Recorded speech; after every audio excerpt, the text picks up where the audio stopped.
तर मंडळी आम्ही सातारा शेंद्रे येथील शिवाजीनगर या गावात आलोय. तेव्हा काही उडीचं वावर आहे पूर्ण, या वावरात पूर्ण उडते ना काका? हो हो हो हो. तुमचं नाव काय?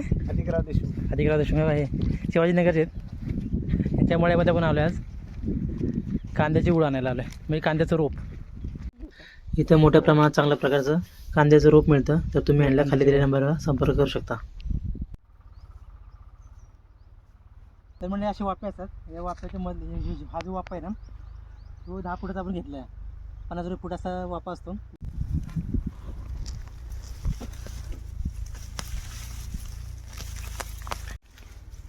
ही जी गुळ आहे ती स्वतः जेवढा आपण वाफा घेतला आहे तेवढे आपण काढायचे आणि घेऊन जायचे. तेव्हा गीता काढते. हे मस्त एकदम भारी आहे. ते मुळे पण कधी पांढरे खेळते बघा.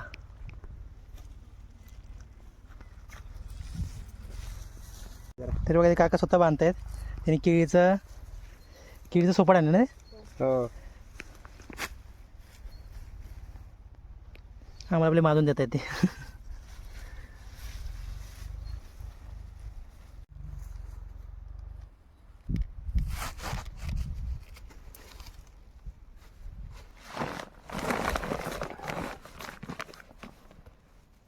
बारकी जरा पिंडीच्या बाजूला बसून. काकांच्या मळ्यामधली मेथीची भाजी काकाने आम्हाला दिली, म्हणजे तुम्हाला घेऊन जावं मेथीची भाजी. ती गीता उपटते मेथीची भाजी. दाखव.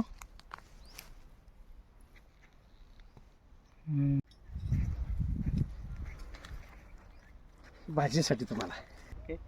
हे सुमित जांभळे आणि त्यांच्या सौभाग्यवती काय त्याचं नाव, गीता जांभळे.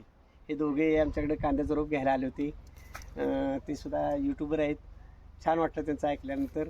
आणि त्यांचं पर्यटन कृषी पर्यटन केंद्र आहे, मी सोशल मीडियातनं ऐकलं होतं. छान काम आहे त्यांचं. ते आज आमच्या मळ्यात आले, आम्हाला आनंद झाला. ही भाजी कोणतेही स्प्रे न वापरलेली भाजी आहे. ह्या भाज्या, हा माझा पर्सनल मळा आहे, म्हणजे ह्याला कसल्याही फवारा फर्टिलायझर काहीही नसतं. आणि त्यातले खास त्यांच्या दोघांसाठी भाज्या दिल्यात भेट स्वरूप. दोडका, ह्याला काहीही फर्टिलायझर नाही, कीटकनाशक नाही, काय नाही. हा पर्सनल राखीव मळा आहे. वांगी, टोमॅटो, कशी वाटते टोमॅटो, काही नाही, खत नाही, स्प्रे नाही, काय नाही. दोडका, कारलं, कोबी, फ्लावर, हे सगळं आहे.